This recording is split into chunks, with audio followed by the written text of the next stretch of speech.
वज्र गुरु। वज्र गुरु मन्त्रको प्रत्येक अक्षरको गहिरो अर्थ छ।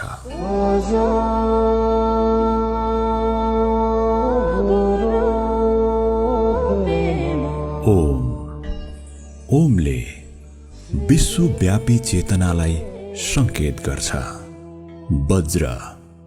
वज्रले अटल र हीराको जस्तो शुद्धतालाई प्रतिनिधित्व गर्छ। गुरु। गुरुले आध्यात्मिक मार्गदर्शकलाई जनाउँदछ। पेमा।